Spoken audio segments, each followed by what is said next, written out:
कपूर परिवार के शान और शोहरत की, कपूर परिवार की लेगेसी की, कपूर परिवार की अमीरी की आपने कई किस्से सुने होंगे, लेकिन इसी कपूर परिवार के एक बेटे की कहानी ऐसी भी है जिसकी जिंदगी सिर्फ और सिर्फ संघर्ष करते ही गुजरती रही और लोगों को ये पता नहीं चल पाया, कानों कान ये खबर नहीं हुई कि कैसे राज कपूर, जो बॉलीवुड के स्नोमैन कहलाते थे, उनके अपने बड़े बेटे को ऐसी स्ट्रगल से भरी जिंदगी गुजारनी पड़ी कि अचानक से उन्हें अपनी पत्नी का साथ छूटने का दर्द तो झेलना ही पड़ा।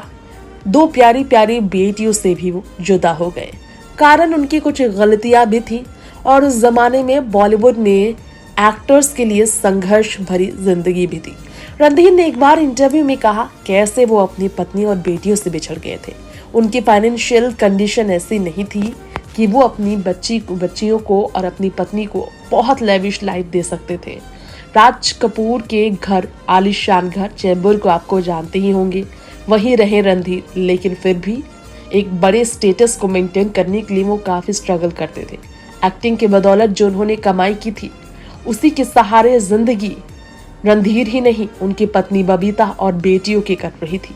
लेकिन वक्त गुजरने के साथ खर्च भी बढ़ते हैं। रणधीर ने बताया था उन दिनों में किस तरह से बच्चियों के स्कूल फीस के लिए, घर चलाने के लिए, बबीता के खर्चों के लिए उन्हें स्ट्रगल करना पड़ता था।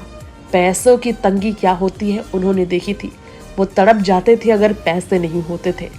खुद का खर्च चलाना, पत्नी का, बच्चों का खर्च उठाना बहुत मुश्किल था। आज के ज़माने में एक्ट्रेस के पास कई ऑप्शंस होते हैं, लेकिन उन दिनों में एक्टिंग की दुनिया ही उनकी सीमित दुनिया थी और काफ़ी स्ट्रगल करना पड़ता था। इतनी आसानी से इतने ऑप्शंस नहीं होते थे एक्ट्रेस के पास। रणधीर ने ये बताकर स्थिति समझाई थी कि कैसे गुजारे थे उनके बच्चों ने दिन बुरे। बबीता छोड़कर चली गई थी रणधीर को और उन्होंने काम शुरू कर दिया था और इसकी वजह से अपार्टमेंट में करीना और करिश्मा ने एक मीडियम फैमिली वाली जिंदगी भी गुजारी थी। नेक्स्ट 9 लाइव से रिपोर्ट।